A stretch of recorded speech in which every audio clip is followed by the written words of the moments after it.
ഇതാണ് ഉറുമ്പുകളുടെ പേടിസ്വപ്നമായ ഉറുമ്പുതീനി. ഇവയെപ്പറ്റി പറയുമ്പോൾ ആദ്യം പറയേണ്ടത് ഇവയുടെ നാവാണ്. ഏകദേശം 2 അടി നീളത്തിൽ വളരുന്ന ഈ നാവ് പശയൊട്ടിക്കുന്ന പോലെ ഒട്ടും. ഈ ഒട്ടിക്കൽ തന്നെയാണ് ഇവയുടെ ആയുധം. നാവ് തൊട്ടാൽ കീടങ്ങൾ രക്ഷപ്പെടാൻ തന്നെ കഴിയില്ല. ഉറുമ്പുതീനി ഒരു ഉറുമ്പുമാളം കണ്ടാൽ അത് തകർക്കാൻ ഇവ പോവില്ല. മാളത്തിന്റെ മുകളിലെ ചെറിയ കുഴികൾ കണ്ടുപിടിച്ചാൽ മതി. നാവ് അതിലൂടെ അകത്തേക്ക് നീളും. ഒരു വട്ടം ഇങ്ങനെ നാവ് വീശുമ്പോൾ 100ഓളം ഉറുമ്പുകൾ വരെ ഒറ്റ വേട്ടയിൽ പിടിയാകും. പകൽ മുഴുവൻ ഇവ ഇതേ പണി തന്നെയാണ്.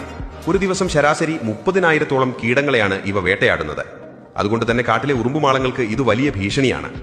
ഇവയുടെ ജീവിതം അത്ര ചാഞ്ചാട്ടമുള്ളതല്ല. വലിയ കരുത്തോ പല്ലുകളോ ഒന്നുമില്ല. അതിനാൽ വേട്ടയിൽ ഓടിപ്പിടിക്കാതെ ശാന്തമായി നാവിന്റെ സഹായം കൊണ്ടാണ് ഭക്ഷണം കണ്ടെത്തുന്നത്. ശബ്ദമൊന്നുമില്ല, അനാവശ്യ ചലനങ്ങളുമില്ല. മന്ദഗതിയിലും സൂക്ഷ്മതയിലുമാണ് ഇവയുടെ വേട്ട. ഇവയുടെ ജീവിതത്തിന്റെ മറ്റൊരു വിചിത്ര ഭാഗം ഉറക്കം. ദിവസത്തിൽ ഏതാണ്ട് 15 മണിക്കൂറോളം ഉറക്കമാണ്.